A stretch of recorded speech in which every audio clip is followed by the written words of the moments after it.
that's when we can pull in more data. And it might be hormone testing. It might be a mycotox test to look for mold. It could be a variety of different things. But, this is why hormone testing isn't the first place I go, but it could be a test that could be helpful down the line if things aren't shifting or changing like they should. Hello. Welcome back to another episode of She's in Sync. I am excited to be back on the mic. I typically batch record podcasts. So the last time I recorded was about a month ago, and I did a bunch of different podcast recordings. So it feels like it's been much longer than that, but here I am. And so I'm excited to chat with you all about today's topic. We're going to be diving into why, as a hormone and birth control dietitian, I very rarely actually test hormones. And this is something I have a couple of posts on Instagram about it. I talk a lot in discovery calls with potential clients about this.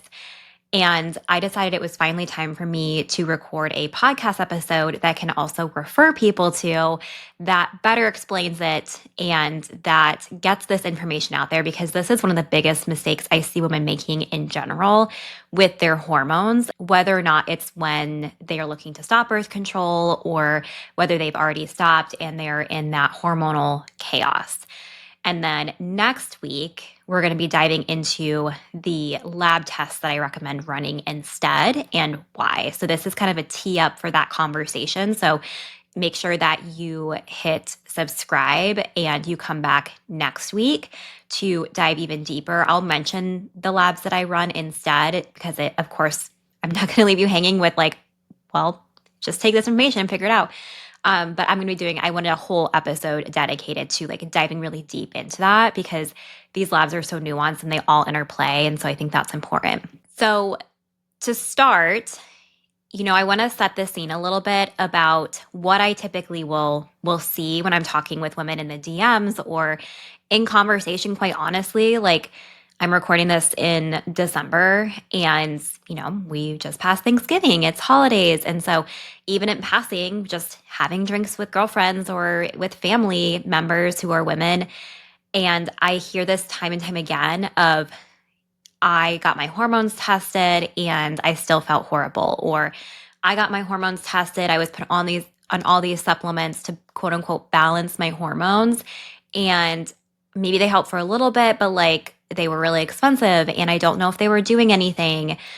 Or I have women coming to me being asking what I do, and I tell them and they're like, oh, I need my hormones tested, or what hormones do you recommend running, or what would it cost to, for you to test my hormones and tell me what's off. And so I understand why women are thinking like that, because a lot of the symptoms that women are experiencing on a regular basis are hormonally driven, right? So painful or irregular periods, acne, especially if you Google cystic breakouts or around the chin jaw, typically, Google or ChatGPT will say, well, that's hormonal, or blogs out there will say that's hormonal acne. If anyone's having mood swings, irritability, PMS, sometimes even bloating and fatigue, these are all symptoms that we've been told are hormone problems. And that's pretty much where it stops there. So that makes sense why people are automatically jumping to, I want to test your hormones. So layer in the fact that we have birth control in there, which we know artificially blunts your hormone levels. And, if people want to come off birth control, but they're really scared to come off because they were put on for a reason other than pregnancy prevention, and they want to get their hormones balanced before coming off, of course that makes sense. Or if they stop birth control recently and they're having symptoms come back, they're thinking it's their hormones.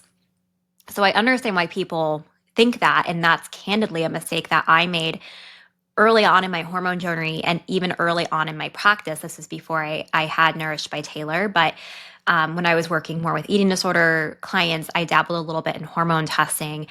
And it just didn't hit the mark. And it told me what was off, but it didn't tell me why. And that's something really, really important, because again, I've talked to so many women who they've had their hormones tested, but then they aren't seeing results with the protocols that they're put on because they aren't hitting the nail on the head. So I use the analogy of like an iceberg. If you see like the tip of an iceberg, that's your hormone symptoms. That's all the symptoms I just described with like the acne, the period issues, the mood swings, etc. But then underneath that is the majority of that iceberg. The stuff that you don't see are going to be detoxification pathways, your gut health, your mineral and vitamin status. Those things are the layers, or those things are the building blocks to healthy, balanced hormones. So if we just skip ahead to testing your hormones, well, yeah, I already know your hormones are going to be off. Like, of course, you're having these symptoms, but that's kind of like, while everyone else is asking what hormones are off, I'm asking the deeper question of why can't your hormones regulate themselves? What's going on underneath? So it's kind of like you're trying to get rid of the smoke without putting out the fire, if that makes sense. So they tell us what's off, they don't tell us why. The other thing with this is that hormones are unstable for 2 to 6 months after stopping birth control. So I do have some clients, it's a minority of my clients, but I do have some clients who we do incorporate hormone testing. And I'll talk about that here a little bit later of like when I would actually recommend testing your hormones. And if they've recently stopped birth control, I recommend a minimum of 2 months after stopping birth control, after we've properly prepped for it. Remember, don't quit birth control cold turkey unless you want hormonal birth control syndrome or post birth control syndrome. And that's because we want to give your time to, I hate to use the word detox, but to truly detoxify from the artificial hormones to get the best results.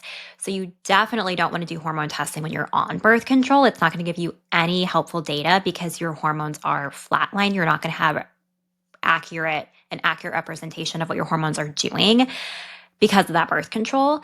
But then if you stop birth control and you're having symptoms, you want to wait at least 2 months, if not longer, before testing your hormones. And I would say the gold standard for hormone testing is the Dutch Complete, because it not only shows your levels, but it shows like the breakdown, it shows like methylation, it shows cortisol.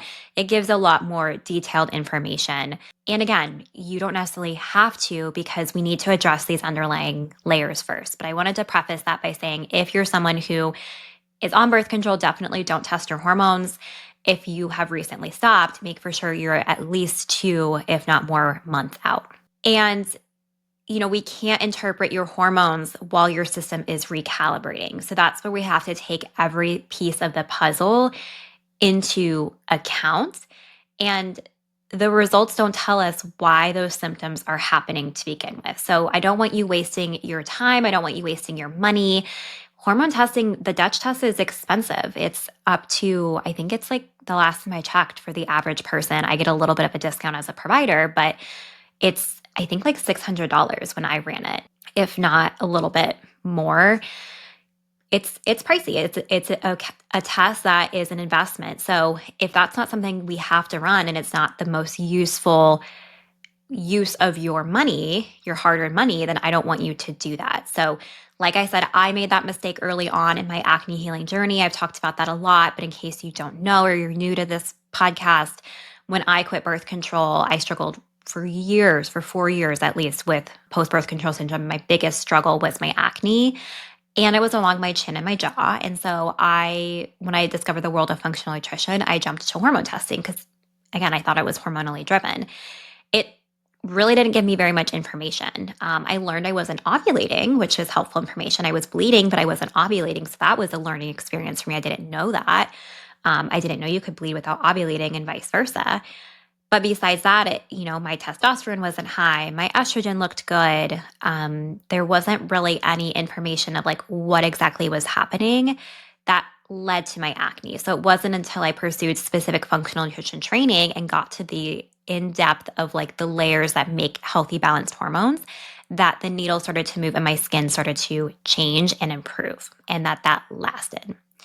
So we don't want to waste your hard-earned money on a test that isn't going to give you a clear-cut plan of how to heal your symptoms and how to, balance your hormones. So it sounds really counterintuitive, but that is what I learned and that is what I've seen in clinical practice. So what we want to look at instead is what birth control actually disrupts. So what's under the iceberg here? What are the layers to healthy, balanced hormones? The first one is minerals. So minerals are so important for the health of all of your cells. And birth control depletes a lot of vitamins and minerals. So it depletes vitamins A, C, and E, which are all antioxidants. And it depletes selenium, magnesium, and zinc. So, for example, zinc is really important. Oh, and B vitamins too. I forgot to say vitamins A, B, C, and E, which B vitamins aren't antioxidants per se, but they're really that, and B vitamins and zinc are really important for mood.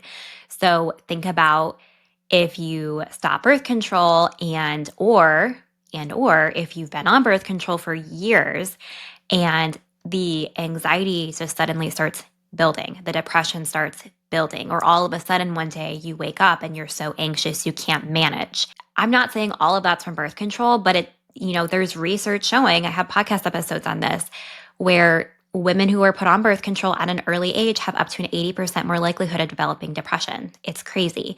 And if you think about people in your life or you think about your own experience, think about, how your mental health is. I know for me, I didn't really have anxiety. I mean, that's not true. I did have anxiety growing up. Like, I'm a type A perfectionist. I always had anxiety. I was high functioning anxiety. But when I stopped birth control, it was like I could not manage. Once those artificial hormones were out of my system, I just couldn't cope. And that combined with years of restrictive eating, years of being on birth control, just running myself into the ground, constantly running on cortisol, all of those things led to anxiety and it, reaching a peak. But no one ever makes that connection. They're just like, well, start anxiety medication, go see a therapist, which are all great. And we want to be looking at like the deeper root causes of that. And minerals are really important. So I kind of went on a tangent there with mental health, but minerals are important for the health of all the cells. I mean, your thyroid needs it, your metabolism needs it, your skin needs minerals. And this is where we start. This is why all of my programs I include functional testing in all of my programs, but this is exactly why my number one test that I run is the HTMA, the hair tissue mineral analysis, which I'll be diving into more next time or next week. So minerals are step number one. You can't build a foundation. This is the foundation of your house. We're going to go with a house analogy now. So this is the foundation of your house. You cannot move forward. You cannot jump to step number two, which is your gut, if we don't have your minerals and vitamins under control because they play on each other. So this is another reason why I do all of these tests depending on what level of support you're working on with me. Always doing minerals, but then at my highest level of coaching, I do 4 functional labs to really give you the most information and give you the clearest, most comprehensive plan. And that's why that's my longest term program too, because the more labs we run, the more data we get and the more we have to work on. So, which is a good thing because most of my clients come to me and they're like, I've been told my labs aren't normal, or my labs are normal, but I still feel like absolute shit. And I'm really scared to invest in this because what if that's the same thing? And I've never found that to be the case. Ever. If that ever changes, I will be 100% transparent with you guys. But it always is the opposite. If we uncover so many things that were missed because of the labs that we run. So I digress. The next step after minerals is gut. So, your gut is something that we want to look at. Stomach acid. So are you able to digest and absorb the nutrients that you're consuming? So for example, you need adequate stomach acid to absorb B vitamins and zinc, which were in the last example with minerals, right? So you can't it's not enough to just take a prenatal with B vitamins in it or with zinc in it. That's a lot of the generic advice that doctors might give, or that blogs of like if you Google how to stop birth control or ask ChatGPT, they'll say, well, just take a multi-year prenatal. But it's not tailored for you. And if you are not absorbing the B vitamins or the zinc, for example, because you have low stomach acid, you're wasting your money. You're not getting what you think you're getting. So we want to make for sure we're actually hitting the nail on the head here, okay?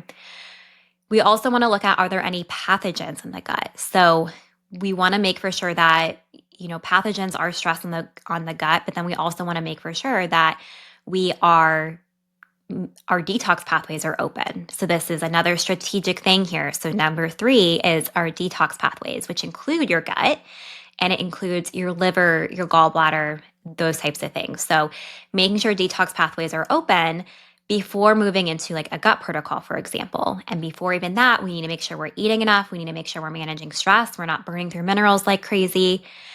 All of those things are going to be really, really important. So again, if we go back to, I kind of got away from my house analogy, but minerals are the foundation, the infrastructure. My fiance would cringe at this. I'm not. He's an engineer and wants to build his own house one day. So I'm not going to use the right words. So if you're cringing along with him, sorry. But the infrastructure, like if you think about looking at a new house, the build of it, that's going to be gut health. And then the framework, like the actual walls and the ceiling and all that kind of stuff, the roof, that's going to be your detox pathways. And there you have a functioning, safe house. But if we skip the foundation and we just put the roof on, right? We jump to like the fancy detoxification stuff, or we jump to hormones. That is not going to last us very well. We are going to want to sell that house. We are going to want to move away from that house as fast as possible. So if we're not testing hormones, what should we test? So I'm going to give a brief overview of the tests that I run. And again, next week, I'm going to be diving much deeper into all of these things. But the first one is a hair tissue mineral analysis. So this is mineral testing that shows your mineral status for the previous 3 months. And it's going to show us if you even have the raw materials to make and to balance hormones in the first place. So mineral testing, that foundation, is step number 1. This is why all of my programs include HTMA testing. A GI map, which is a comprehensive stool analysis. So this is going to reveal, do you have enough stomach acid? I see low stomach acid as a big, big root cause for a lot of women. If they don't have stomach acid, they can't digest and absorb the nutrition from food. They can't digest protein adequately. It can lead to digestive issues, bloating, gas, etc. And guess what you need for adequate stomach acid? You need sodium and potassium for adequate stomach acid. So playing onto each other. And then functional blood labs. These are not going to be the standard blood labs run by your doctor, okay? I want to say that again. These are not the standard blood labs run by your doctor. That does not give me any information. I've yet to have, it might give me some information. Let me back that up. It might give me some information, but it's not going to give me all the information that I need to help you meet your goals. I can't tell you how many times, this doesn't happen as much anymore, but when I first started, I had women coming to me and they were like, well, I got these labs run by my doctor. Like, can you review them? And like, is this enough? And I've done that a couple of times. And I'm like, I never have had sufficient information from labs run by a doctor because the blood labs I run are so in depth and I'm testing for things that are related to hormones without directly testing your hormones, as well as these symptoms that women are dealing with. So for example, copper is a huge one I talk a lot about. When someone's been on hormonal birth control for a long period of time because of that artificial estrogen and because its negative impacts on detoxification, it can cause a buildup of copper in the body. And when someone has a buildup of copper, it can cause anxiety, it can cause depression, it can cause ADHD symptoms, it can cause inflammation, joint pain, panic attacks, all of these things. But doctors don't see that or they don't know the value of that. They weren't trained in how to evaluate that. And so that's something that I'm going to run that doctors would never think to run, okay? Another example is a full, complete thyroid panel. This isn't just a TSH. That's not going to show me anything. But we want to look deeper at like reverse T3, free T3 and T4, TPO and TG antibodies. How is the thyroid functioning on a cellular level? And this is where the HTMA comes in because, your body needs certain vitamins and minerals to function optimally. It needs the raw materials to function optimally. And then the last test is iodine loading test. So unfortunately, the HTMA test doesn't show us iodine. It can give us markers into if someone has low iodine status. But I will say this, that I've never seen someone thus far who has been sufficient in iodine. And iodine is so important for your thyroid. It's important for detoxification. It's really important for skin. So going back to my mistake of jumping straight to hormones because of my what I thought was hormonal acne around my chin and my jaw, that's where whenever I get breakouts, I have it. Typically it's not just hormone related. There was a lot of stuff going on in my gut and it was really low in minerals. I mean, it was all these things. But iodine was one that was like a huge shock to me. And it was very interesting because if you have halogen imbalances, where maybe you are drinking fluorinated water, using fluoride toothpaste, that stores in the teeth. And so if you don't have enough iodine to balance that out, then that can cause acne around your chin, jaw, and mouth. So that's why if there's one thing you want to do for hormonal acne around your chin, jaw, and mouth, you can start by using a fluoride-free toothpaste. I really like Boca. That's my favorite one. You can get it at like Target. But if there's halogen buildup, it's blocking, detoxification and it's overburdening your body in certain ways, and that is going to impact your hormones. I was going to say some other things, but I'm going to hold off and wait until next week to dive even more into that. But iodine is so, so fascinating. It's the coolest thing. I just turned my mom onto it. She had a lump in her breast recently, and thankfully everything is all good. She had a lumpectomy, did a couple weeks of radiation, and things are seemingly good. But I was telling her about iodine, and she also has hypothyroidism and stuff like that. And I really want to test her iodine and, have her potentially look into that because I know her iodine's low and it's very protective against certain cancers like breast cancer too. The last thing I want to talk about is when does hormone testing make sense? So, this is something that, there are times that I do test hormones, but I would say it's the minority. I mean, I would say of all the clients that I work with, I would say maybe like 5 to 10% I test their hormones. And that's usually because they want more information for a certain life stage. I have a lot of success. My clients see a lot of success when these foundations are supported, when they've remineralized, when they've repaired their gut and gotten rid of gut bugs, when they've opened their detox pathways and those are running smoothly. So usually it's for fertility timing or for perimenopause, menopause clarity. So, for example, my client Mel, she just graduated my VIP coaching program.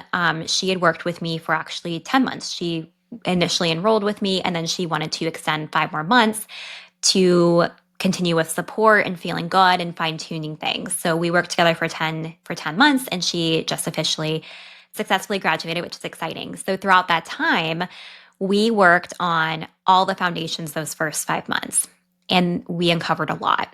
And she was your typical, I went to she's 38, she went to the doctor, all my labs were normal, but she kept gaining weight. And despite not changing her food and her exercise, she had a past history of an eating disorder. So she wanted to make for sure that wasn't, she was being told like just exercise more, eat less. And she knew that wasn't going to be helpful and that was going to trigger her eating disorder. So she wanted my support having that experience with eating disorders and knowing that I'm very against restrictive diets and we want to get to the root cause of why her metabolism slowed to begin with. And she was having tons of digestive issues. So lots of bloating, lots of gas, constipation, diarrhea, some acne going on, and then some short cycles. So she had a lot of stuff. And her doctors kept telling her, her labs look normal, eat less, exercise more, and you're probably starting menopause. And again, she was 38 years old, which is possible. You can start menopause, as soon as 35, which is scary because I'm going to be 35 this month, or 34 this month rather. And anyway, so she came to me because she was like, I want more answers. And I remember I was like voice memoing her and we were kind of chatting about what it would look like to work with me. And I was explaining this. I was explaining why I don't do hormone testing. And she was like, that makes a lot of sense because I've had my hormones tested and like it didn't show anything. Like it showed things were normal. So we worked on all these foundations and we found she had a parasite. She had lots of gut overgrowth. She had high histamine, which causes inflammation. Her thyroid was slowed down and her iodine was really low, which those go hand in hand. So we went through a lot of different protocols and a lot of different, we worked on a lot of foundational things and she experienced dramatic success, like dramatic changes that led to a lot of success rather. So she lost, I think it was like up to 10 pounds without changing how she was eating. And she actually was exercising less. But we focused on restoring her metabolism and bringing that up to speed and revving that back up. We got rid of the parasite and her digestion improved. She was very low in good bacteria. That was another thing because she'd been on round after round of antibiotics. And that in and of itself can disrupt your gut. We focused on targeted mineral replenishment. We did all of these things. And by the end of the initial 5 months, she was feeling really, really good. And she was getting married and she was looking to start a family. And so she knew she was a little bit older. So she wanted to do her hormone testing just to see, just to be proactive in terms of fertility support. So we ended up testing her hormones and they look golden. Her estrogen and progesterone were really good. It showed really that all the hard work she'd been doing to get with my support together had set her up to have healthy, balanced hormones. But it was a good fact check for her to know, okay, I'm still ovulating. I'm still good to get pregnant at this point in my life naturally. So it gave her that data. So that was an example of when we tested hormones. Another example could be if we get stuck. So if we worked on these foundations and it's not like Mel and we are still stuck with like some lingering symptoms, that's when we can pull in more data. And it might be hormone testing. It might be a mycotox test to look for mold. It could be a variety of different things. But, this is why hormone testing isn't the first place I go, but it could be a test that could be helpful down the line if things aren't shifting or changing like they should. So the key is that, hormone testing shouldn't be your starting point. You should look at the deeper layers of healthy, balanced hormones to begin with. So we're looking at not just what's off, but why are these things off to begin with? Why can't your hormones regulate themselves to begin with? And again, this is a big mistake I see women make because they don't know any better. I made that mistake too before I knew better. And it's also a mistake that providers make too. So one more story before we wrap up. I remember I worked with a client not several years ago, maybe like a year and a half ago. It seems like several years ago. Time flies. But I worked with her and she had seen multiple functional doctors, gone to wellness clinics, and she'd had her hormones tested and they just put her on a bunch of hormone balancing supplements. And they didn't work on those deeper layers of when we started working together. I quickly identified she wasn't eating enough. This was leading to A, hormone imbalances, B, low energy, C, digestive issues, all of the symptoms she was trying to work with. So they didn't evaluate these foundations. They didn't look at mineral testing. They didn't look at her gut. They didn't look at any of those things. They just gave her kind of a cookie cutter like, oh, here's this hormone balancing supplement. So she was spending hundreds of dollars per month on these supplements that were very pricey. And it was a lot of pills. And she was like, I don't feel like these are moving the needle at all. So it's one thing if they are working, but it's another thing if they're not working. And so when we worked together, I took a very different approach than she'd ever seen before, where we were getting to those deeper root causes and those deeper layers of healthy, balanced hormones. And we were also working on realistic lifestyle changes. So instead of looking at what are the pills that I need to be taking, it's looking at, okay, yes, we can strategically supplement. And I want you to focus on eating enough first, because if we're not eating enough, if we're not getting a balanced diet, getting enough nutrition, which is a huge thing I see most women doing, is not eating enough, whether it's unknowingly or knowingly, then that sets the stage. That's the foundation, right? So we have to address that before we jump. We can't address hormones. We're skipping 10 steps ahead. We can't do that if we want this to be realistic and sustainable. That's what we're going to be diving into next week even more, is these specific labs that I recommend running. So we're going to be talking about my 4 non-negotiables when coming off of birth control and the labs to identify each of them even more than we went into today. So again, make sure you subscribe so you don't miss it. And if you are interested in getting functional labs, like I said, all of my programs include functional lab testing because my whole thing is we test versus guess. And all of my programs include 1 or 2 or 4 of these functional labs, depending on what level of support you're looking for, what your financial investment looks like. Whatever the case is, there's a program for you where you can stop guessing. You can get the exact data your body is, screaming at you, and know and and know exactly what to do and have a step-by-step plan built for your body versus just a cookie cutter ChatGPT plan or another TikTok hack or another Google rabbit hole or another prescription medication that isn't actually moving the needle. So if that's something you're interested in, feel free to reach out to me on Instagram at Nourished by Tay. My DMs are always open, or you can apply to work with me on my website or the link below. And if you are interested in stopping birth control, of course, check out my free masterclass if you haven't yet, or even if you've stopped birth control or it's not a part of your story, it's still a really good deep dive into what my approach is, these functional labs that I run. I have some case studies in there to show you that in real time.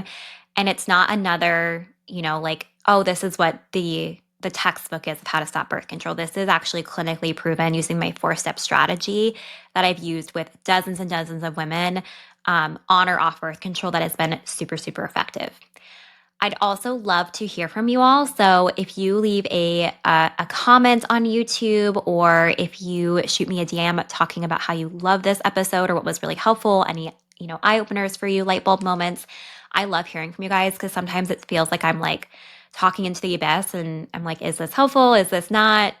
So if you haven't reached out to me before, feel free.